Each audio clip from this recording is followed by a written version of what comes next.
محمدا عبده ورسوله الذي أرسله بالحق بشيرا ونذيرا وداعيا إلى الله بإذنه وسراجا منيرا. أما بعد، فإن خير الحديث كتاب الله، وخير الهدي هدي محمد صلى الله عليه وسلم، وشر الأمور محدثاتها، وكل محدثة بدعة، وكل بدعة ضلالة، وكل ضلالة في النار. فقد قال الله تعالى في القرآن المجيد: أعوذ بالله من الشيطان الرجيم. قاف والقرآن المجيد بل عجبوا أن جاءهم منذر منهم فقال الكافرون هذا شيء عجيب أئذا متنا وكنا ترابا ذلك رجع بعيد قد علمنا ما تنقص الأرض منهم وعندنا كتاب حفيظ بل كذبوا بالحق لما جاءهم فهم في أمر مريج أفلم ينظروا إلى السماء فوقهم كيف بنيناها وزيناها وما لها من فروج والأرض مددناها وألقينا فيها رواسي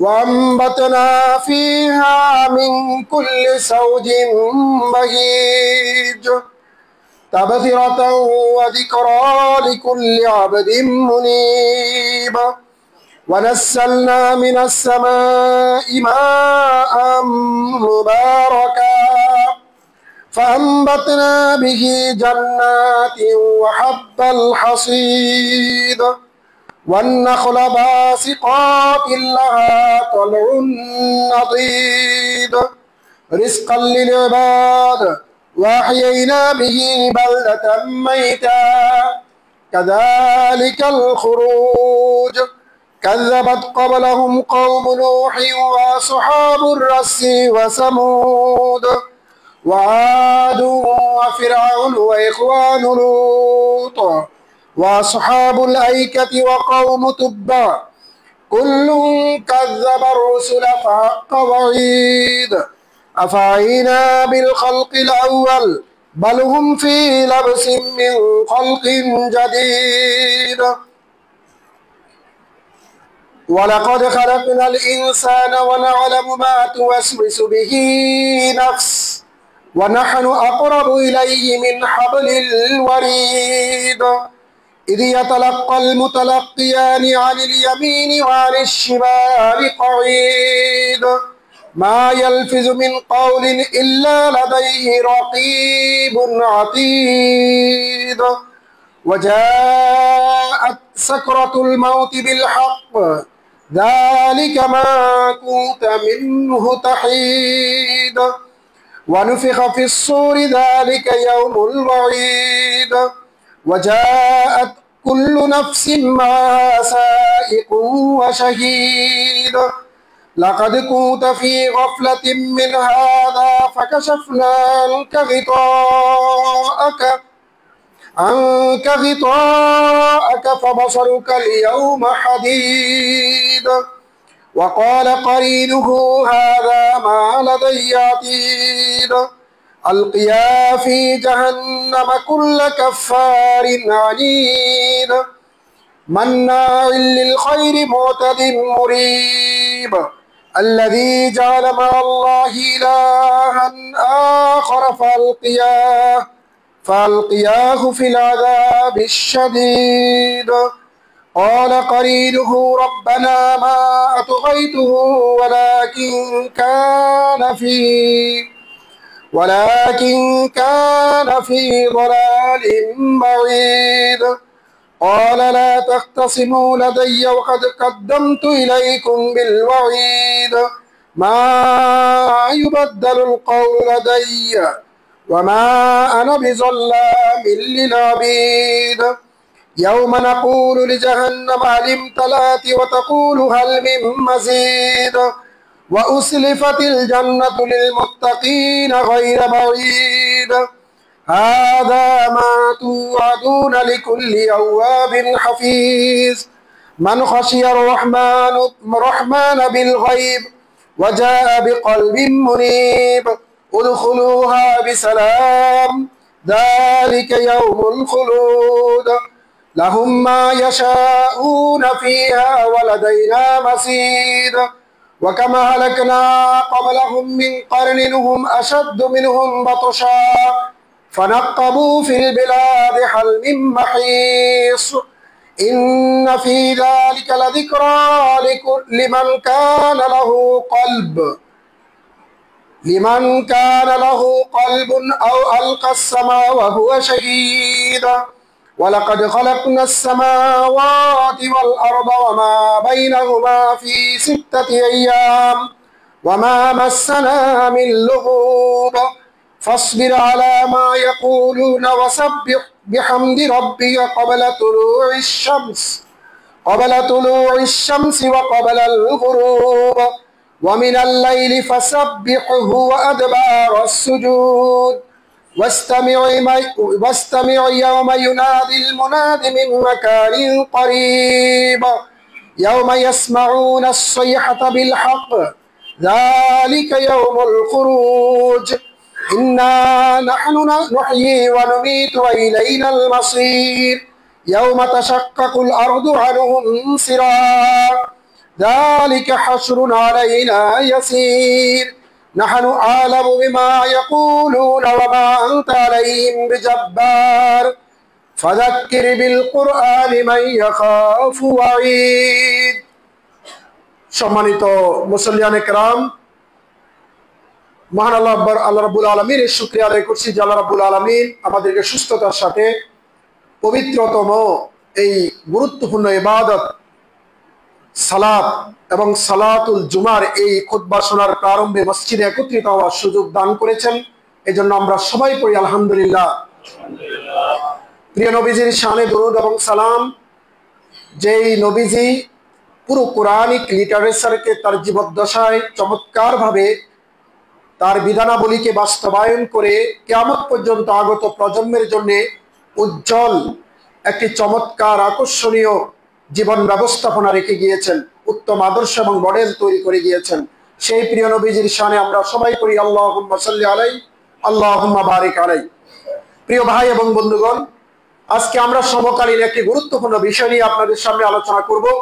আমি আপনাদের এই মসজিদের আগের বেশ কয়েকটি বক্তব্য আমি শোনার সুযোগ হয়েছে অল্প অল্প করে যারা বক্তব্য রেখেছে, তো আমি হুবহু ওই জিনিসটা আমি রিপিট না করে আমি বর্তমান আমাদের দেশে যে শাসন ব্যবস্থার একটা চরম ক্রান্তিকাল অতিক্রম করছি আমরা, এই যখনই ইন্টারিম গভর্নমেন্ট বা তত্ত্বাবধায়ক সরকার নামীয় এই ধরনের সরকার ব্যবস্থাপনা থাকে, তখন বিদেশি দাতা গোষ্ঠী, এনজিও গোষ্ঠী এবং বিভিন্ন ধরনের সাম্রাজ্যবাদী গোষ্ঠী এই দুর্বল সরকারের ভিতরে প্রবেশ করে বিভিন্ন ধরনের বিজাতীয় কালচার, কৃষ্টি এবং ফিলসফিকে এখানে ইনকর্পোরেট করে।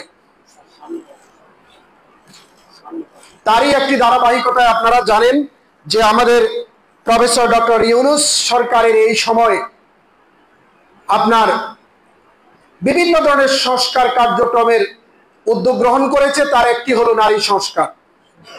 এই নারী সংস্কার কমিশন এবং তার প্রাসঙ্গিক ইসলামিক ভাবনা, এই বিষয়ে কয়েকটি কথা বলেই আমাদের এই খুতবার সংক্ষিপ্ত আলোচনা বিশ্বাস করব। তার আগে আমি খুবই গুরুত্বপূর্ণ দুটো কথা বলতে চাই। আপনারা যারা পিছনে আসেন সবাই সামনে আসেন, সামনে বসার একটু জায়গা আছে, একটু আমরা লাইনটাকে সোজা করে সামনে আসি, পিছনে অনেক ভাই বেরাদার এখন দাঁড়িয়ে আছেন। এক নাম্বার কথা হলো জুমার সালাত খুবই গুরুত্বপূর্ণ সালাত। আপনি যদি এই খুতবাকে আপনার জীবন পরিবর্তনের জন্য নিয়ামক শক্তি হিসেবে গ্রহণ করতে চান, করার সিদ্ধান্ত গ্রহণ করে থাকেন, তাহলে এই খুতবার যে কোনো প্রাসঙ্গিক আলোচনা, এমন কিছু আপনার নিউ আইডিয়া আপনার ভেতরে নতুনত্ব তৈরি করে দিতে পারে সিদ্ধান্ত গ্রহণে, জীবন ব্যবস্থাপনায়। এই জন্য আমি মনে করি আপনারা এই জুমার দিনে একটু স্পেশাল দিন হিসাবে, বরকতপূর্ণ দিন হিসাবে আপনারা একটু ডিফারেন্টলি এই দিনের ব্যস্ততাটাকে আপনারা ডিজাইন করবেন। অন্যান্য দিনে যেভাবে বিভিন্ন পেশা, বিভিন্ন কর্মে নিয়োজিত থাকার কারণে সাংসারিক বা গুরুত্বপূর্ণ অর্পিত দায়িত্ব যথাযথভাবে পালন করার জন্য আপনার একটা প্ল্যানিং থাকে, শুক্রবারের দিনটাকে একটু ডিফারেন্টলি আপনারা বিবেচনা করবেন। এবং আমাদের শিক্ষা ব্যবস্থা, আমাদের সামাজিক যে অবকাঠামো, আমাদের যে সংস্কৃতি, 90% মুসলমানের ঈমান, আকীদা, চিন্তা, বিশ্বাস, মূল্যবোধ, ধর্মীয় অ্যাক্টিভিটিস, অনুশাসন, এগুলো ধ্বংসের জন্য পরিকল্পনা বিভিন্ন সরকার করেছে গত 16 বছর। এই জন্য যারা আপনারা বিশুদ্ধ আকীদা, কোরআন এবং বিশুদ্ধ হাদিস অনুযায়ী জীবন পরিচালনার আপনারা যারা সিদ্ধান্ত গ্রহণ করেছেন এবং এই মসজিদগুলোতে পা রেখেছেন, এই মার্কাজগুলোর সাথে সম্পৃক্ত হয়েছেন, মেহেরবানি করে আপনারা জুমার সালাতের খুতবা দেওয়ার আগেই মসজিদে আপনারা একত্রিত হয়ে যাবেন।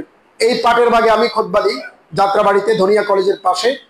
ওখানে খুতবা দেওয়ার আগে লাইন বাহির থেকে খুব কষ্ট করে ভিতরে ঢুকতে হয়, এর আগেই নিচতলা দোতলা ভরপুর হয়ে যায় লোকজন। এবং শুকর আলহামদুলিল্লাহ বাংলাদেশের বিভিন্ন অঞ্চলে আমরা খুতবা দিই, মসজিদ ভরপুর হয়ে যায় আগেই। আবার আমার অন্য আরেকটা দৃশ্যপট আছে এরকম, যে গ্রামে গিয়েছি, আমাদের গ্রামের বাড়ি সে হানাফি পরিবেশ, দেখা যাচ্ছে হুজুর খুতবা দাঁড়িয়েছে, খুতবা দিচ্ছে, অর্বাচীন শিশু কিশোররা না, শুধু মুরব্বীরাও ওই যে পুকুরের ঘাটে, রাস্তার পাশে, দোকানে, মসজিদ সংলগ্ন বাহিরের বিভিন্ন জায়গায় গল্পগুজব করে আড্ডা দিচ্ছে, বিভিন্ন গল্পগুজব করতেছে। যখনই মুয়াজ্জিন, যখনই আপনার দিচ্ছে খুতবার পরে, যখনই ইকামত দিচ্ছে, তখন সবাই ফুরফুর করে ঢুকতেছে। এই যে খুতবার গুরুত্ব, এই যে খুতবা থেকে লেসন নেয়ার যে অপরচুনিটি, এটার যে রিলিজিয়নকে বাস্তব জীবনে শুদ্ধাচারী ভাবনায়, ধর্মীয় অনুশাসনগুলোকে প্রাগমেটিক অ্যাপ্রোচে বর্ণনার, যে সামাজিক বিভিন্ন প্রবলেমকে সম্বোধন করে বর্ণনার যে একটা ধর্মীয় রীতি, শুক্রবারের এই খুতবা, এটার নির্যাস, শিক্ষা, লেসন এখান থেকে আমরা কিছুই নিতে পারি না, নিও না, এবং আমাদের ইমামরা জানেও না। ফলে 53 বছর আগে, 200 বছর আগে এক বুজুর্গ, এক হুজুর, এক আলেম, সে জেনে হোক না জেনে হোক লেখা কিছু লিখেছে, ওই বইটা এসে পড়তেছে হুজুর। বইতে কি লেখা আছে তার অর্থ নিজেও জানে না। আবার একই রোগীকে একই ওষুধ দিচ্ছে, সব রোগীকে একই ওষুধ দিচ্ছে, একই ওষুধ সুস্থ লোকেরও দিচ্ছে, গ্রীষ্ম, বর্ষা, শীত, শরৎ, হেমন্ত, সকল কালে। কারণ খুতবা তো লিখিত। তো খুতবাটা মূলত সমকালীন বিভিন্ন প্রাসঙ্গিক বিষয়াবলীকে সামনে রেখে কোরআন এবং হাদিস লিটারেচারের আলোকে মানুষের বুদ্ধিবৃত্তি এবং তার জাগরণ এবং তার সামাজিক যে সিদ্ধান্ত গ্রহণ প্রক্রিয়ার যে কারেকশন, শুদ্ধাচারী একটা ভাবনা, এটা তৈরি করার জন্যই মূলত এটা ইসলামের গুরুত্বপূর্ণ একটা বিধান, একটা খুবই গুরুত্বপূর্ণ বিধান। কিন্তু আমরা এটাকে হালকা করে দিই। 2 নাম্বার হলো, 3টা কথা আমি সবচেয়ে গুরুত্ব দিয়ে সবসময় বলি এবং নিজেও চেষ্টা করি। একটা হলো প্রফেশনাল লাইফ, যে যে পেশায় আছে ওই পেশাকে সিরিয়াসলি গ্রহণ করা। 9টা গেলে 9টা অফিসে যাওয়া, 4টে আসলে 4টে অফিস থেকে বের হওয়া, কাজকে 100% কনসেন্ট্রেট, মনোযোগ দিয়ে দেহ, মন, তনু, পরিশ্রম সবকিছু ঢেলে দিয়ে ওই কাজের ভিতর ডুব দেয়া 100%। যেহেতু এখান থেকে রিজিক আসে, যেখান থেকে রিজিক আসে ওটাকে রেসপেক্ট করতে হয়, স্যালুট করতে হয়, কনগ্রাচুলেট করতে হয়, ওটাকে যত্নায়নে রাখতে হয়।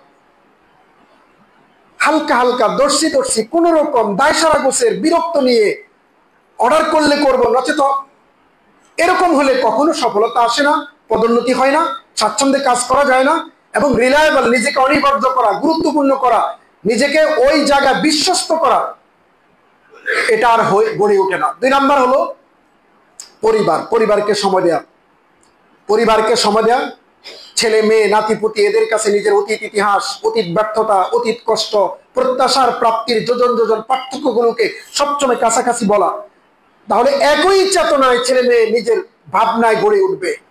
আপনি বলতে হবে না যে আমি চাই তুমি এটা হও, সে অটোতে তার থিঙ্কিং জেনারেট করবে নিউলি, নতুন করে নতুন রূপে আপনার প্রতিচ্ছবি হয়ে গড়ে উঠবে।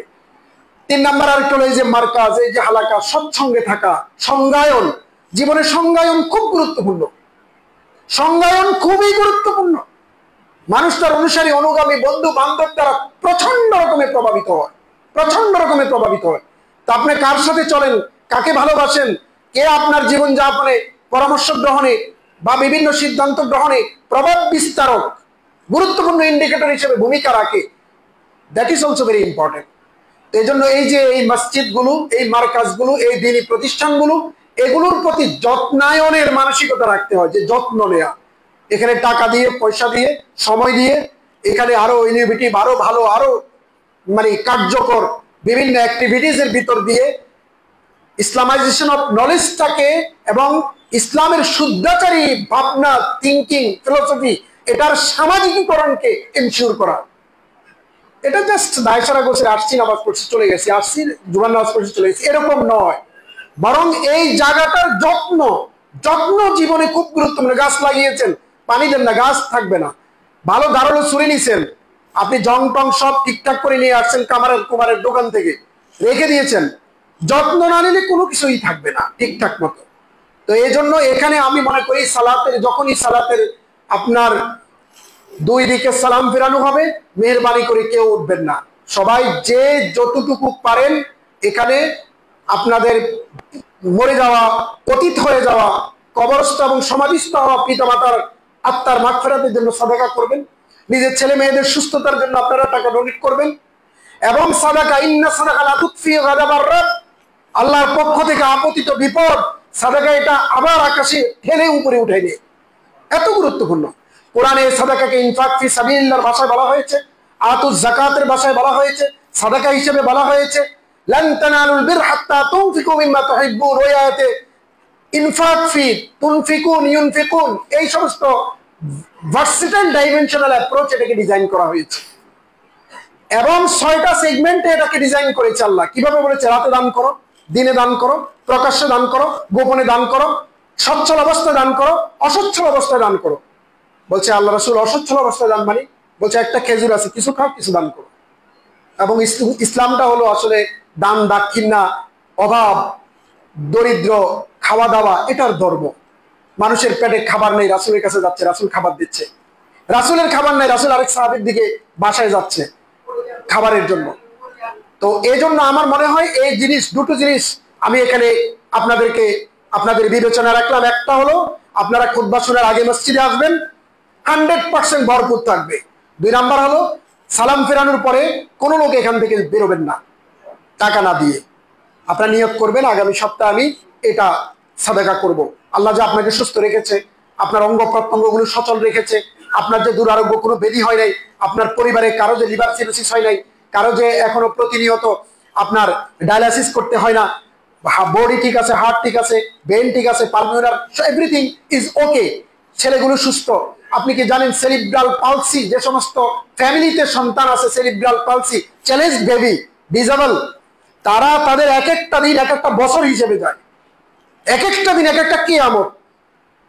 ডিসএবিলিটির সবচেয়ে চূড়ান্ত অবস্থা হলো সেরিব্রাল পালসি। বাচ্চা জন্ম থেকে হাঁটতে পারবে না, কথা বলতে পারবে না, জন্ম থেকে দাঁড়াতে পারবে না, পা বাঁকা, ডিসেবল, কিন্তু সে বেঁচে থাকবে। এই সমস্ত বাচ্চা হ্যান্ডেলিং করা, যত্ন করা এবং এগুলোকে পরিচর্যা করা, এগুলো কিয়ামতের মতো। তা আল্লাহ যে আপনাকে সুস্থ রেখেছে, এটার জন্য আপনি ডোনেট করবেন।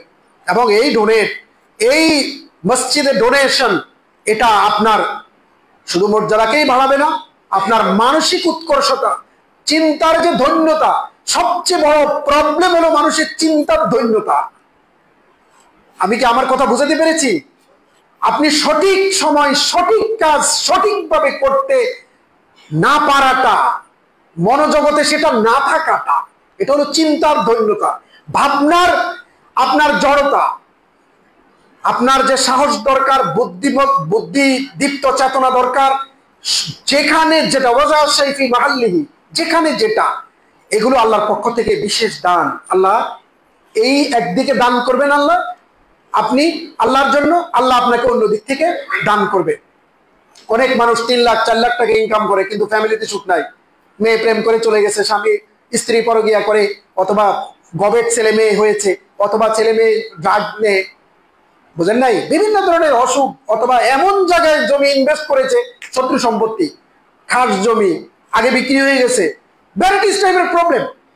আবার দেখা যাচ্ছে 30,000 টাকা একজন ইনকাম করে, কিন্তু তার কোনো বাচ্চা কাচ্চা অসুখ হয় না, তার মা বাবা বড় ধরনের দুরারোগ্য ব্যাধিতে ভুগছে না, তার সে দেখা যাচ্ছে প্রশান্ত চিত্তে অল্পের ভিতরে আল্লাহ তাকে জীবন অতিবাহিত করার সুযোগ দিয়ে দিয়েছে। তো এজন্য এই যে সংজ্ঞায়ন, ভালো মানুষের সাথে থাকা, ইসলামের সাথে থাকা, মসজিদ মার্কাজ, এই সমস্ত দ্বীনি প্রতিষ্ঠানগুলোকে নিজের মনে করে, এগুলোকে যখন আপনি একটা জিনিসকে নিজের মনে করবেন, তখন আপনার অ্যাপ্রোচটা একরকম থাকবে। যখন আপনি এটাকে ছেড়ে দিবেন অন্যের জন্য, এগুলি হুজুর, মোল্লা, মুন্সি, আলেম ওলামা, এই অঞ্চলে যারা আছে, এই যে আরজু ভাইটা, এদের কাজ, এগুলো আমরা মাঝে মাঝে এসে নামাজ পড়ে চলে যাবো, তাহলে আপনি তো এটার কন্ট্রিবিউশন, এটার যে ফিডব্যাক, সওয়াব, পুণ্য, এটা তো কিছুই আপনি ভাগিদার হলেন না। আমি এখন আমার মূল বক্তব্যে যাই। সংস্কার কমিশন করেছে, নারী কমিশন, নারী সংস্কার কমিশন। এই দেশে নারী সংস্কার কমিশনের খুবই দরকার, কিন্তু 90% মুসলিম। সংস্কার কমিশনে একটাও ইসলামিক স্কলার মুসলিম নারী নেই। তাহলে ইসলামপন্থী, ইসলামিক বিভিন্ন প্রিন্সিপাল পারফর্ম করে এভরিডে লাইফে, এরকম কি ইসলামিক থিঙ্কার কোন নারী কি বাংলাদেশে নাই? সব কি মারা গেছে, না একজনও গড়ে ওঠে নাই? কোনটা আছে? এদেরকে বাদ দেওয়া হয়েছে। তাহলে এদেরকে বাদ দিয়ে 90% মুসলিমের রাষ্ট্রে সাধারণ লোকজন ধর্মকর্ম করুক আর না করুক, ইসলামকে ভালোবাসে, ইসলামী তাহজিব তামাদ্দুনের জন্য জীবন দিয়ে দিতে প্রস্তুত, জীবন দিয়ে দিতে প্রস্তুত, এত আবেগী বাঙালি জাতি। কিন্তু সেখানে একটাও ইসলামিক স্কলার রাখা হয়নি। ফলে তারা কি করেছে? তারা একটা কমিশন সরকারের কাছে দিয়েছে, যেটা আপাতত দৃষ্টিতে দেখলে মনে হচ্ছে যথেষ্ট ভালো, শুদ্ধ এবং দরকার, প্রয়োজনীয়, সময়োচিত।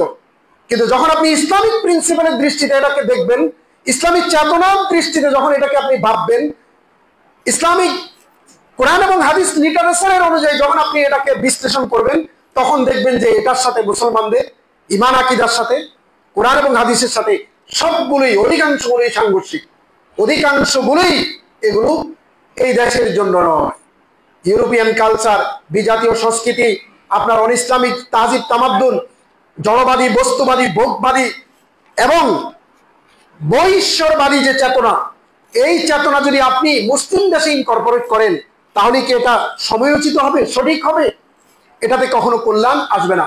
320 পৃষ্ঠার নারী কমিশন রিপোর্ট দিয়েছে, এবং সেখানে ভূমিকায় বলা হয়েছে সর্বক্ষেত্রে, সর্বস্তরে নারীর প্রতি বৈষম্য বিরক্তি এবং নারী পুরুষের সমতা অর্জনের লক্ষ্যে পদক্ষেপ চিহ্নিত করা। খুবই সুন্দর, কিন্তু সর্বক্ষেত্রে, সর্বস্তরে কি নারী পুরুষ সমান হইতে পারে? পারে না। প্রত্যেকটা মানুষ ইন্ডিভিজুয়াল, প্রত্যেকটা মানুষ ইউনিক, প্রত্যেকটা মানুষ একক, প্রত্যেকটা মানুষ সেপারেট, প্রত্যেকটা মানুষের চিন্তা, ভাবনা, রুচি, রুচিবোধ, লাইফস্টাইল, জীবন সম্পর্কে তার ফিলোসফি 100% এনার্জেটিক দেন আদার্স, অন্যের চাইতে আলাদা। কিন্তু নারী এবং পুরুষ মানুষ হিসেবে আলাদা, চিন্তাগতভাবে আলাদা, ইবাদত বন্দেগীর পুণ্য অর্জনের ক্ষেত্রে আলাদা, সাদেকা করার ক্ষেত্রে পুণ্য অর্জনের ক্ষেত্রে আলাদা, সমস্ত কিছু আলাদা। কিন্তু নারীর সামাজিক প্রক্রিয়ায় গমনাগমন থেকে শুরু করে কিছু সোশ্যাল কার্যক্রম পুরুষের মতো নারীকে সে সুযোগ না দিয়ে, বরং নারীকে সেভ করা হয়েছে, নারীর প্রতি বিশেষ যত্ন নেওয়া হয়েছে, এবং নারীকে ওই দায়িত্ব না দিয়ে নারীকে অন্য দায়িত্বের প্রতি মনোযোগী করা হয়েছে। নারী সন্তান ধরবে, স্বামীর সাথে থাকবে, সংসার করবে, ঘরে থাকবে, এবং মানব সভ্যতার বিকাশে নারী অনবদ্য এবং শাশ্বত ভূমিকা পালন করবে, শিক্ষিত করবে, শিক্ষিত জনগোষ্ঠী তৈরি করবে। এজন্য সামাজিক অনেক, অর্থনৈতিক অনেক দায়িত্ব থেকে নারীকে মুক্ত রাখা হয়েছে। কিন্তু আপনি যদি এই কোরআনিক লিটারেচারের আর-রিজালু কাওয়ামুনা আলান নিসা এই পাঠ আপনি দেখেন, তখন আপনি দেখবেন যে এই কথাগুলো ধীরে ধীরে চলে আসবে। আর আপনি যদি এটা না দেখে অ্যাজ এ হিউম্যান বিং, মানুষকে মানুষ হিসেবে বিবেচনার দৃষ্টিতে দেখেন, তখন আপনার মনে হবে না ইসলামের এই কথা ঠিক নয়, আমি এটা মানলাম না, এটা হবে না। এটা কি করে হয় যে একজন পুরুষ পাবে 2, একজন নারী পাবে 1? শুনতেও তো খারাপ লাগে। আসলে আল্লাহ কি এত অবিবেচক? কিন্তু না, এটার ভেতরে অনেক ফিলোসফি আছে। কারণ নারীকে তো অর্থনৈতিক সামাজিক দায়িত্ব দেওয়া হয় নাই, তাকে ওখান থেকে মুক্ত করে তাকে সেভ করা হয়েছে, তাকে রিল্যাক্স দেওয়া হয়েছে। এবং ভূমিকার 10 পৃষ্ঠা বলা হয়েছে রাষ্ট্র হবে ইহ জাগতিক এবং মানবিক। রাষ্ট্র ইহ জাগতিক শুধু হয় না, আমরা দোয়ায় পড়ি কি রাব্বানা আতিনা ফিদ দুনিয়া হাসানা ওয়া ফিল আখিরাতি হাসানা। আমাদের যে ফিলোসফি, সেই ফিলোসফিটা হলো আমরা ইহকালে যা কিছু করি এখানেই এটা শেষ হয়ে যায় না, বরং পরকাল একটা আছে, আফটার রিজারেকশন। প্রত্যেকটা কর্মকাণ্ড সম্পর্কে আমাদেরকে জবাবদিহি করতে হয়, জবাবদিহি করতে হবে, এবং জবাবদিহির পরেই পুণ্যের জন্য সওয়াব বা জান্নাত, আর পাপের জন্য, অন্যায় অপরাধের জন্য শাস্তি এবং জাহান্নামের ব্যবস্থা করা হয়েছে। সুতরাং আমরা মানুষকে বস্তুবাদী চিন্তায়, ভোগবাদী মানসিকতায় বিচার বিশ্লেষণ করলে আমাদের হবে না, চলবে না। এখানে 3.2.1.3.3 তে বলা হয়েছে যৌন কর্মীদের আইনি সুরক্ষা নিশ্চিত করতে হবে। যেখানে যৌনতা, অবৈধ মেলামেশা, এটাকে ইসলাম হারামই করেছে। শুধু এটাকে হারাম করে নাই, বলছে ওয়ালা তাকরাবুস জিনা ইন্নাহু কানা ফাহিশা ওয়া সা সাবিলা। তোমরা ব্যভিচারের কাছেও যাবে না, ব্যভিচারের কাছেও যাবে না বলে আল্লাহ অন্য আয়াতে বলেছে যে তোমরা তোমাদের দৃষ্টিকে হেফাজত করো, তোমরা চোখ মারিও না, চোখ টিপিও না, অন্যের দিকে অপলক নেত্রে তাকিয়ে থেকেও না। রাস্তাঘাটে মেয়ে দেখলে একদম এভাবে তাকিয়ে তোমরা থাকবে না, নিজেকে সংযত করো। এবং ওই আয়াতে নারী পুরুষ দুটাকেই বলা হয়েছে সেম শব্দ প্রয়োগ করে, কুল লিল মুমিনিনা ইয়াগুদ্দু মিন আবসারিহিম ওয়া ইয়াহফাযু ফুরুজাহুম ওয়া কুল লিল মুমিনাতি ইয়াগুদ্দুনা মিন আবসারিহিন্না ওয়া ইয়াহফাযনা ফুরুজাহুন্না। যেই শব্দ পুরুষের জন্য ব্যবহার হয়েছে সেম শব্দ নারীর জন্য বলা হয়েছে। হে রাসূল, বিশ্বাসী ওই নারীদেরকে বলে দেন তারা যেন তাদের দৃষ্টিকে অবনত রাখে, ওই পুরুষদেরকে বলেন তারা যেন তাদের দৃষ্টিকে অবনত রাখে। যেখানে দৃষ্টি অবনতর কথা বলা হচ্ছে, ওয়াল্লাযীনা হুম আনিল লাগবি মুরিদুন, সফল মুমিন কারা? সূরা মুমিনুনের প্রথম 11টা চারিত্রিক বৈশিষ্ট্যাবলীর যে দৃশ্যায়ন, সেখানে একটা বলা হয়েছে ওয়াল্লাযীনা হুম আনিল লাগবি মুরিদুন, যারা বকওয়াস বাতচিত মে মশগুল নেহি রহেগা, যারা বকওয়াস শব্দ, অহেতুক, অসার, অপ্রয়োজনীয়, যেটার কোনো ফিডব্যাক নেই, যেখান থেকে কোনো শিক্ষণীয় কোনো লেসন নাই, সেটা থেকে যারা বিরত থাকে। ফাওয়ালা, ছেলেমেয়েরা চ্যাটিং করে, ডেটিং করে, এটা করে সেটা করে, মোবাইলে এখানে সেখানে আড্ডা, সবকে কমপ্লিটলি ফরবিডেন, হারাম। এই বেহুদা কথা হারাম। যেখানে বলা হয়েছে সেখানে তারা বলছে যৌন কর্মীদের আইনি সুরক্ষা নিশ্চিত করতে হবে, এবং তার কতে বলা হয়েছে যৌন পেশাকে অপরাধী হিসেবে চিহ্নিত না করা এটা অপরাধ নয়। এখন যারা প্রস্টিটিউশন এই শিল্পে গেছে, এরা কি ইচ্ছা করে গেছে? এরা হয়তো ট্রাফিকিং এর কারণে গিয়েছে, অথবা এরা দারিদ্রতার কারণে গিয়েছে, অথবা তারা অ্যাবিউজড হয়েছে, অ্যাসল্ট হয়েছে, অথবা তাদের সামাজিকভাবে নিগৃহীত হয়েছে, প্রথম বিয়ে হয়েছে, অথবা জুলুম হয়েছে, অথবা অত্যাচার হয়েছে তার উপর। ওই নারী তারপরে সে নিজেকে আড়াল করার জন্য, নিজেকে বেঁচে থাকার জন্য সর্বশেষ অবলম্বন হিসেবে টাকার জন্য হোক, সম্মান বাঁচাতে হোক, যে কারণে হোক, সে প্রস্টিটিউশন এই পেশাকে বেছে নিয়েছে। এটা কি প্রত্যাশিত?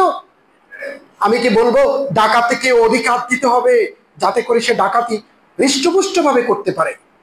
এটা তো আমি বলতে পারবো না, কারণ ডাকাতি কোনো পেশা নয়, এটা প্রত্যাশিত নয়।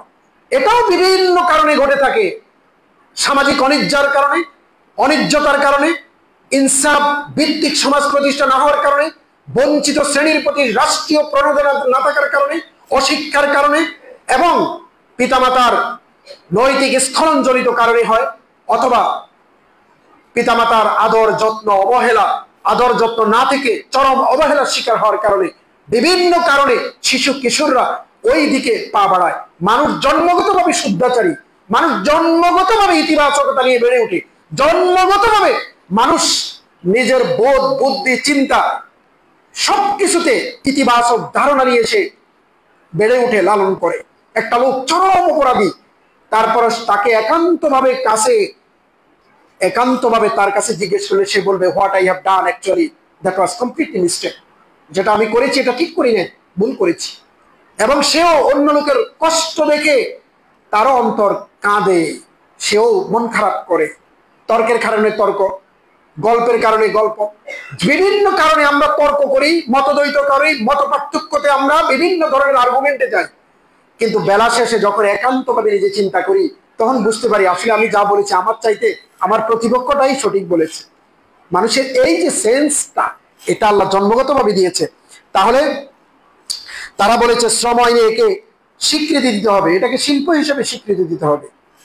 এবং 133 পৃষ্ঠা শ্রম আইনে যৌন কর্মীদের শ্রমিক হিসেবে স্বীকৃতি প্রদান করতে হবে। এবং এই চেতনাটা এটা ইসলামিক চেতনা নয়, এটার সাথে কোরআন এবং হাদিসের কোনো সম্পর্ক নাই, বরং কোরআন এটাকে ফরবিডেন, শাস্তিযোগ্য, চামড়া খুলে না, হত্যা করার মতো অপরাধ হিসেবে চিত্রায়িত করা হয়েছে। এবং 3.2.2.1.1 দর্শন আইন সংক্রান্ত সুপারিশে তারা বলেছেন, ক বৈবাহিক সম্পর্কের মধ্যে জোরপূর্বক যৌন সম্পর্ক দর্শন হিসেবে অন্তর্ভুক্ত করে আইন সংশোধন করতে হবে। পৃষ্ঠা 39, যে দেখা যাচ্ছে মন ভালো নেই, ইচ্ছা করছে না, বিভিন্ন কারণে অপারগতা অথবা আকাঙ্ক্ষা কম, সেখানে স্বামী যদি জোর করে একটা সময় স্ত্রীও অথবা স্বামীও ইতিবাচকতা সাড়া দেয়, ওই প্রস্তাবে লাস্টে তারা জীবন সম্পদে ওই আইনই অ্যাক্টিভেট হয় না, এটা তো মৃত্যুর পরে হয়।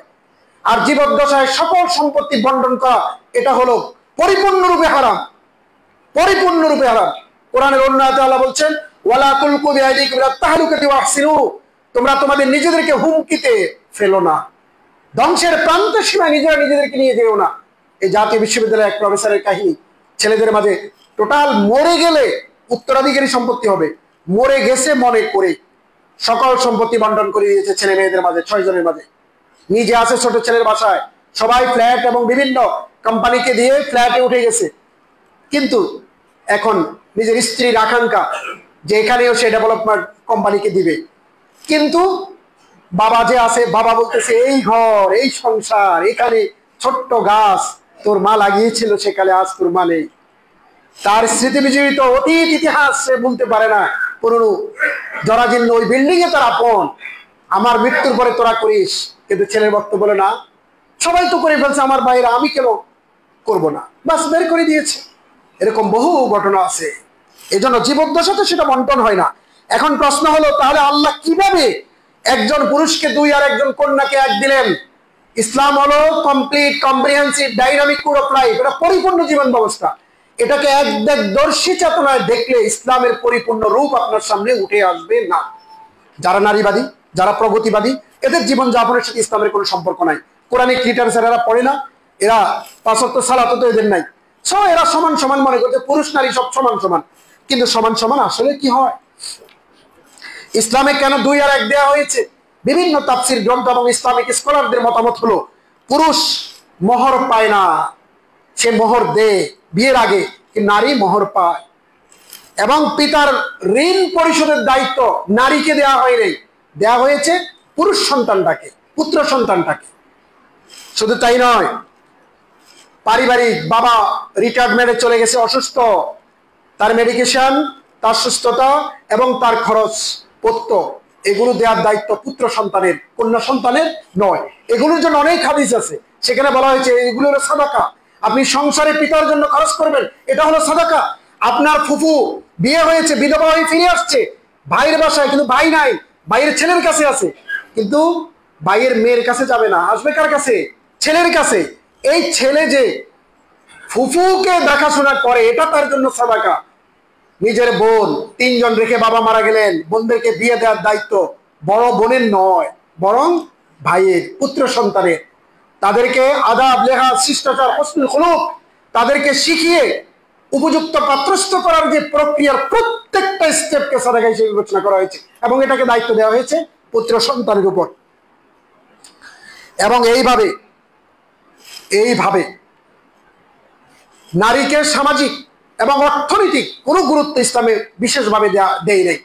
সে পার্সোনালি ব্যবসা করতে চাইলে ব্যবসা করবে, কিন্তু তাকে এই যে অব্লিগেটরি যে দায়িত্বগুলো, পারিবারিক যে দায়িত্বগুলো, বাবা ঋণ করে গেছেন অনেক টাকা, ঋণ পরিশোধের দায়িত্ব পুত্র সন্তানের, তার কন্যা সন্তানের নয়। এইভাবে বিভিন্ন অনুষঙ্গকে সামনে রেখে আল্লাহ রাব্বুল আলামিন সায়েন্টিফিক্যালি এটাকে ডিজাইন করেছেন যে পুত্র পাবে 2 আর কন্যা পাবে 1। কিন্তু আমাদের এরা যারা আছে, এদের সাথে ইসলামের কোনো সম্পর্ক নাই। এরা বলছেন যে নারী পুরুষ দুটাকেই সমান করে দিতে হবে। তারা 3.2.3.2 1.1 বলছেন অভিন্ন পারিবারিক আইন, গতে বলছেন বহু বিবাহ প্রথা বিলুপ্ত হবে। 45 পৃষ্ঠা, বহু বিবাহ ইসলামের গুরুত্বপূর্ণ কোরআনিক নির্দেশনা। এটার অনেক সামাজিক, অর্থনৈতিক সিগনিফিকেন্ট ভ্যালু আছে, সেটা আমাদেরকে বুঝতে হবে। অনেক নারী কালো, বিয়ে হচ্ছে না। অনেক নারী বিয়ে হয়েছে 17-18 বছরে, বিয়ে হওয়ার পরপরে তার একটা সন্তান হয়েছে, মারা গেছে, স্বামী অ্যাক্সিডেন্টে, রোগে, শোকে, বিভিন্ন কারণে মারা গেছে। এই মেয়ে বিধবা।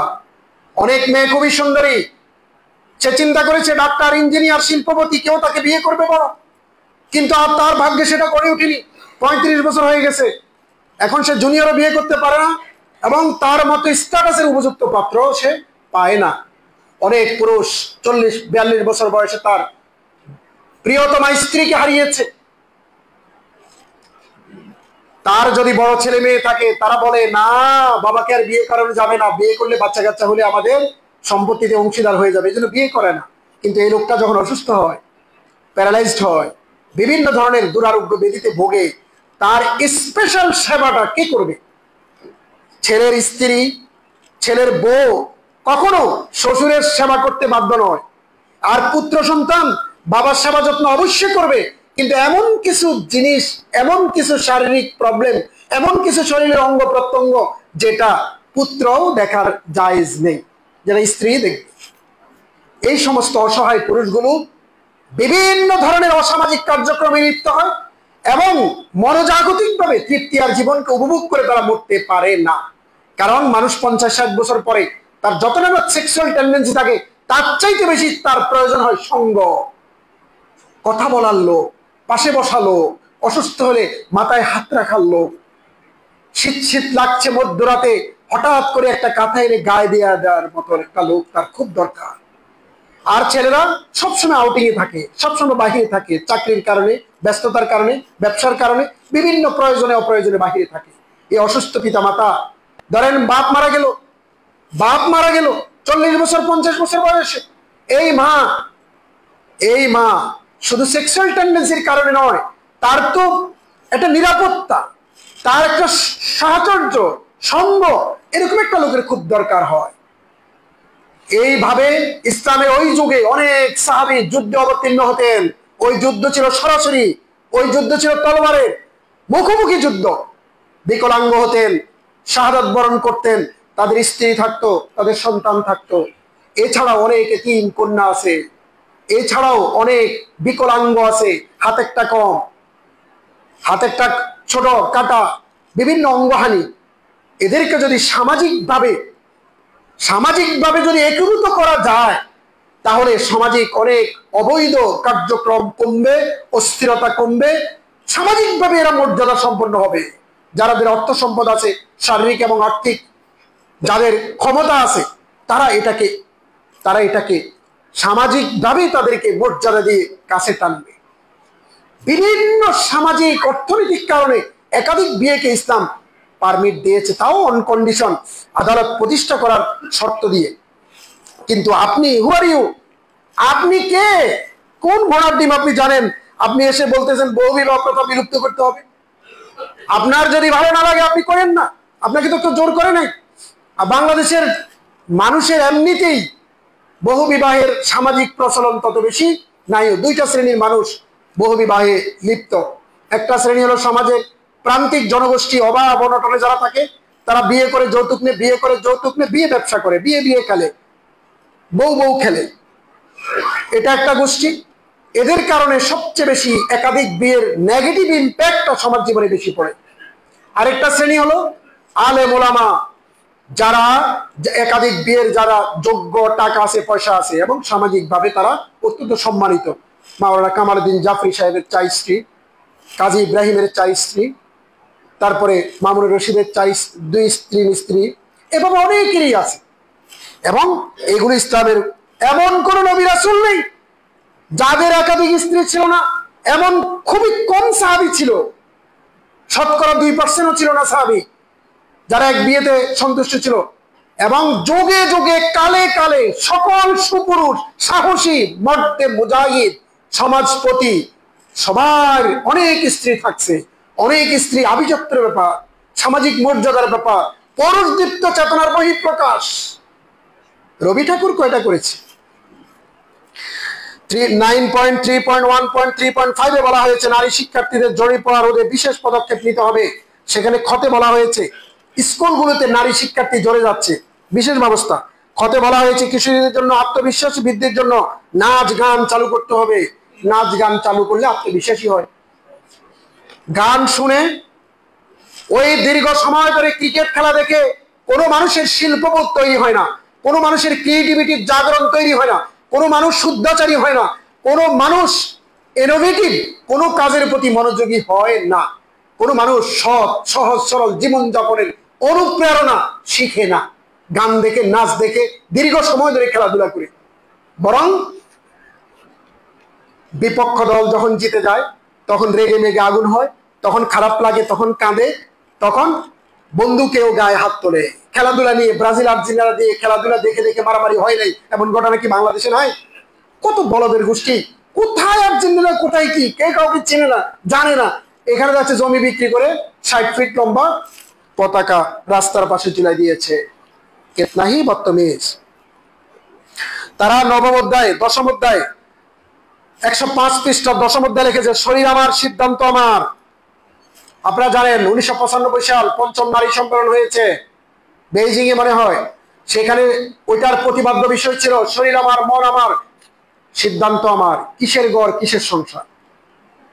প্রত্যেকটা শব্দের ভিতরে আপনি মনোযোগ দিয়ে প্রবেশ করেন, গভীরভাবে শব্দগুলো আপনি অবলোকন করেন, বিশ্লেষণ করেন। শরীর আমার, মন আমার, সিদ্ধান্ত আমার। ওই কিসের ঘর কিসের সংসার তারা আর এটা নিয়ে নাই, কারণ এটা নিলে সহজ সরল মানুষগুলো বুঝে যাবে। শরীর আমার, মন আমার, সিদ্ধান্ত যদি আমারই হয়, তাহলে স্বামী স্ত্রীর যে গভীর বন্ধন, যে শত বছরের এই যে পারিবারিক যে বলয় তৈরি, এটা কি থাকবে? যার যখন খুশি যেখানে খুশি সেখানেই যাবে। আমাদের সমাজের বিশেষ একটা শ্রেণী আছে, তথাকথিত এলিট শ্রেণী, যাদের মেয়েদের কোনো খোঁজ খবর থাকে না, মেয়েরা ছেলেদের মতো শার্ট পরে। এবং আমাদের সমাজের ওই যে একটা চলচ্চিত্র শিল্পী যারা আছে দেখবেন, কানে ফুল, নাকে দুল, এরপরে হাতে ব্রেসলেট আর চুড়ি, হ্যাঁ, এরপর দেখবেন চেইনও আছে গলায়। হ্যাঁ, তো এরা কি করে? এদের পারিবারিক বলয়ে কেউ সুখে শান্তিতে নেই, এবং কারো এক বিয়েতে কেউ ছিল না। অধিকাংশেরই কোনো অবিশ্বাসের কারণে, বহুগামিতার কারণে। অবিশ্বাস আর বহুগামিতা। টোটাল এই সময়ও ঢাকা শহরে প্রতি 1 মিনিটে, প্রতি 8 মিনিটে কত 40 জন, প্রথম আলোর একটা রিপোর্টে আসছে, সংসার ভাঙছে। এবং এরা এলিট শ্রেণী, শিক্ষিত, চাকরিজীবী, প্রফেশনাল লাইফে সফল লোক, তাদের সংসার ভাঙছে। দারিদ্রতা সংসার ভাঙে? অভাবে সংসার ভাঙে না, অবিশ্বাসে সংসার ভাঙে, বহুগামিতার কারণে সংসার ভাঙে। এবং এটা আমাদের সমাজে এটা চলছে, এবং তারা সেটাকে এখানে নারী সংস্কারের নামে এটাকে তারা ভিতরে রিপোর্ট করতে চাচ্ছে। 4র্থ অধ্যায় 47 পৃষ্ঠায় সেখানে বলছে, নারী অগ্রগতির জন্য প্রাতিষ্ঠানিক ব্যবস্থা, জাতীয় সংস্কৃতি সমূহ। সেই শিরোনামে পুরুষের সমতা ব্যঙ্গে করো সমতা, পুরুষের ক্ষমতা ব্যঙ্গে করো সমতা। এই যে শব্দগুলো, এই শব্দগুলোর মাঝে কনফ্রন্টেশন, মানে নারী পুরুষের এই যে পারস্পরিক যে কলাইড কলিউশন, এই যে একটা চিন্তার ক্ষেত্রে, ভাবনার ক্ষেত্রে, সিদ্ধান্ত গ্রহণের ক্ষেত্রে, পারিবারিক বলয়ে বিভিন্ন ছোট খাটো সিদ্ধান্ত গ্রহণের ক্ষেত্রে পরস্পরকে প্রতিদ্বন্দ্বিতার চেতনায় এটাকে ডিজাইন করা হয়েছে। অথচ আল্লাহ রাব্বুল আলামিন সবকিছু জোড়ায় জোড়ায় সৃষ্টি করেছেন। ওয়া খালাকনাকুম আজওয়াজা, আমি তোমাদেরকে সৃষ্টি করেছি জোড়ায় জোড়ায়। ওয়া মিন কুল্লি শাইইন খালাকনা যাওজাইন, আমি প্রতিটি জিনিস সৃষ্টি করেছি জোড়ায় জোড়ায়। Every particles of nature constituting matter, stable, unstable, there is antiparticles, electron, proton, neutron, positron, everything is antiparticles হয়েছে। একটা সময় মানুষ মনে করতো হাইওয়ানাত, প্রাণীকুল মনে হয় জোড়া জোড়ায় সৃষ্টি করেছে। হাঁস মুরগি জোড়া জোড়ায়, গরু ছাগল জোড়া জোড়ায়, বানর জোড়া জোড়ায়, হাইওয়ানাত মনে হয় জোড়া জোড়ায়। বিজ্ঞানীরা দেখলো না, জামাদাত, জড়বস্তু, এভরিথিং জোড়া জোড়ায়। তখন দেখতো আল কাহরিবা, এই যে বিদ্যুৎ, লাহু ইজাবিয়ুন ওয়া সালবিয়ুন, এটার একটা হলো পজিটিভ, একটা হলো নেগেটিভ। এজন্য আল্লাহ কোরআনে বলছে, আমি কুল্লি শাইইন খালাকনা যাওজাইন, প্রত্যেকটা জিনিসকে আমি জোড়ায় জোড়ায় সৃষ্টি করেছি। এই যে জোড়ায় জোড়ায় আল্লাহ সৃষ্টি করার এই ঘোষণা, এটা দ্বারাই তো সেপারেশন বোঝানো হচ্ছে, যে আকৃতি, চিন্তা, ভাবনা, এভরিথিং এ নারী পুরুষ সেপারেট। আমরা এই যে সমতার নামে, আপনারা জানেন আপনাদের মাঝে অনেকেই সচেতন আছেন, শুকর আলহামদুলিল্লাহ। এই মসজিদে আসলে আপনাদের চেহারা দেখলে বোঝা যায় আপনারা মুসল্লিদের মাঝে অনেক এলিট শ্রেণীর মুসল্লি। নারীর ডাকে মৈত্রী যাত্রা আজকে শুরু হবে। কোথায় হবে? মানিক মিয়া এভিনিউতে। এখানে যত গে, যত ট্রান্সজেন্ডার, LGBTQ সবাই এখানে অংশগ্রহণ করবে। এবং কিছুদিন আগে আমাদের প্রফেসর ডক্টর ইউনুস থেকে নারী দিবসে যিনি পুরস্কার নিয়েছেন, সেই নারী দিবসে যিনি পুরস্কার নিয়েছেন তিনি একজন নারী নয়, একজন পুরুষ, হিজড়া সেজেছে। তাকে আমি পার্সোনালি চিনি। আমি রাজশাহীতে যখন PhD করি, দিনের আলো সংঘ, দিনের আলো হিজড়া সংঘ, রাজশাহী স্টেশনের পাশেই তাদের অফিস। আমি ওখানে ডেটা কালেকশনে গিয়েছি। তাকে আমি অনেক কোশ্চেন করেছি। সে যে পুরুষ সেটা সে স্বীকার করেছে। তার যে পুরুষ লিঙ্গ আছে এটাও সে বলেছে। সেটা খাটো, অকার্যকর, ডিজেবল। কিন্তু মানুষের বয়সন্ধিক্ষণকালে যখন তার কণ্ঠ চেঞ্জ হয়, হাঁস মুরগির কণ্ঠ চেঞ্জ হয়, পুরুষদেরও কণ্ঠ চেঞ্জ হয়, যখন বয়সন্ধিক্ষণ, তখন হরমোনাল চেঞ্জের কারণে তখন তার কিছু কিছু পরিবর্তন আসে। মেডিকেল ট্রিটমেন্টের মাধ্যমে এগুলো ঠিক করা যায়। কিন্তু আমাদের দেশে টোটাল হিজড়া জনগোষ্ঠী সরকারিভাবে সমাজ কল্যাণ মন্ত্রণালয়ের সেন্সাস রিপোর্ট অনুযায়ী 12 এবং 13,000কে সেখানে ঘোষণা দেওয়া হয়েছে। কিন্তু যে সমস্ত হিজড়ারা টোটাল জনগোষ্ঠীতে আছে, এরা সামাজিকভাবে অবহেলিত, অর্থনৈতিকভাবে দুরবস্থায় থাকে, রাজনৈতিকভাবে কোনো রাজনৈতিক দল এবং লোকদের কর্মসূচিতে এ সমস্ত প্রান্তিক নিরীহ জনগোষ্ঠীর কথা নাই। সরকারি ব্যবস্থাপনাও অনেকটা যথাযথ নয়, তারা বঞ্চিত। কিন্তু তাদের যে কর্মকাণ্ড ট্রাফিকিং এর সাথে যুক্ত, ড্রাগ সাপ্লাই এর সাথে যুক্ত, বিভিন্ন ধরনের অসামাজিক, অশ্লীল, খারাপ এর সাথে যুক্ত। ইতিমধ্যে তারা গে সেক্সের সাথে যুক্ত হয়েছে। প্রত্যেকটা হিজড়া গে সেক্সের সাথে যুক্ত। এবং এখানে সমাজের বিভিন্ন শ্রেণী পেশার মানুষ এটার সাথে যুক্ত। কি আলেম, কি ওলামা, কি শিক্ষিত, কি অশিক্ষিত, কি ছোট, কি বড়, সর্বশ্রেণীর মানুষ আছে। এবং এদের সামাজিক যে সোশ্যাল মিডিয়া বিভিন্ন গ্রুপ আছে। আমি 18টা গ্রুপের ওই গবেষণার ডাটা কালেকশনের সময় আমি ছিলাম, দেখেছি। অবাক হয়ে যাবে কোন লেভেলের লোকজন এদের সাথে যুক্ত। সুতরাং এই রাষ্ট্র, ইন্টারিম গভর্নমেন্টের সময় সবচেয়ে দুর্বল রাষ্ট্র থাকে। ব্রাক ইউনিভার্সিটি এই LGBT নিয়ে প্রথম সম্মেলন করেছে ওই যখন হাসিনা সরকার আসার আগে ওই ইন্টারিম সময়। কারণ এই টাইমটায় এত গভীরভাবে কেউ আর দেখে না। রাজনৈতিক সরকার আসলে আমরা দোষ দিতে পারি রাজনৈতিক সরকারের, তখন তারা বিচার বিশ্লেষণ করেন। কিন্তু যখন আমলা কেন্দ্রিক এবং যখন NGO কেন্দ্রিক সরকার রিফর্ম করে, ডেভেলপ করে, তখন তারা বিদেশি ইন্টারেস্টটাকে প্রায়োরিটি দেয়, বিদেশি কালচারটাকে, তথাকথিত বিদেশময় একটা বাতাস তাদের অন্তরে হিন্দোল খেলে যায়, তারা ওটাকে গুরুত্ব দেয়। আমরা যদি আমাদের ছেলে মেয়েদেরকে কোরআন এবং হাদিস ঠিকঠাক ভাবে আমরা যদি তালিম তারবিয়ত না দিতে পারি, আমরা যদি প্রাতিষ্ঠানিক পড়াশোনার যাত্রাটা যদি মাদ্রাসায় আমরা যদি না দিতে পারি, ইসলামিক প্রিন্সিপালগুলো, ফান্ডামেন্টাল যে প্রিন্সিপাল, এগুলোকে যদি ছেলে মেয়েরা না শেখে, কোনোভাবেই আমরা দাঁড়াতে পারবো না মুসলিম হয়ে। নাম মুসলমান থাকবে, অনেক নাস্তিক শাহবাগী ব্লগারদের নাম মুসলিম, এবং এই নারী কমিশনের অধিকাংশ নামই তো মুসলিম। ये मुस्लिम से क्या होगा? কিছুই হবে না এই মুসলিম দিয়ে। সরেআম আম, এই আম কি খাওয়া যায়? এটা আমের নাম। সরেআম আম লিখলে কি খাওয়া যাবে? কাগজে লিখলাম সরেআম আম, খান, এটা আমের নাম। মুসলমানরা এই দেশে 90% বলা হয়, কিন্তু সত্যিকার ভাবে মুসলমানরা এখানে সংখ্যা গরিষ্ঠ নয়, সংখ্যালঘু। এই দেশে যত কালচারাল অ্যাক্টিভিটিস হয়, এগুলো কোরআন এবং হাদিসের প্রতিচ্ছবি ফুটে ওঠে না।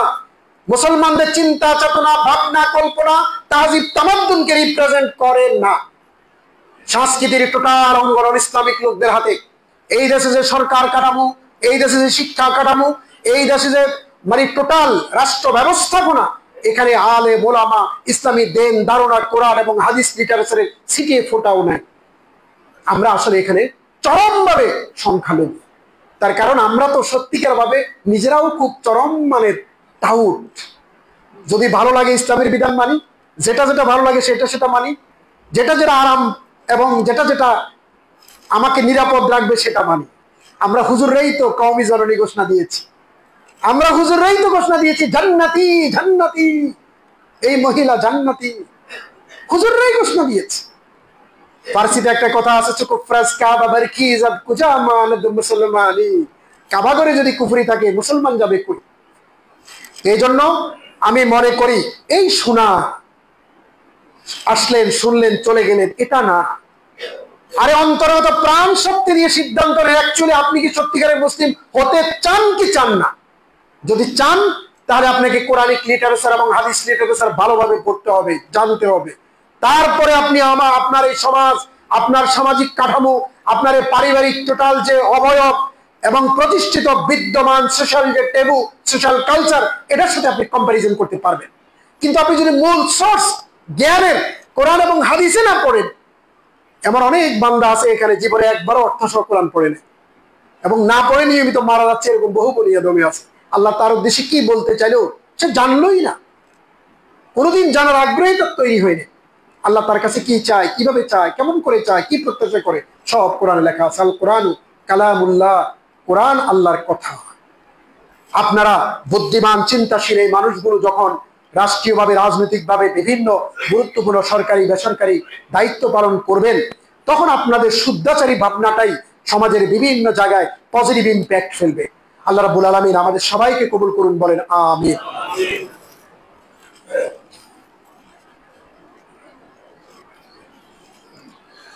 আলহামদুলিল্লাহ আলহামদুলিল্লাহ নাহমাদুহু ওয়া নাস্তাঈনুহু ওয়া নাস্তাগফিরুহু ওয়া নু'মিনু বিহি ওয়া নাতাওয়াক্কালু আলাইহি ওয়া নাউযু বিল্লাহি মিন শুরুরি আনফুসিনা ওয়া মিন সাইয়্যাতি আমালিনা মান ইয়াহদিল্লাহু ফালা মুদিল্লা লাহু ওয়া মান ইউদ্লিলহু ফালা হাদিয়া লাহু ওয়া নাশহাদু আন লা ইলাহা ইল্লাল্লাহ ওয়া আন্না মুহাম্মাদান আবদুহু ওয়া রাসূলুহু আল্লাযী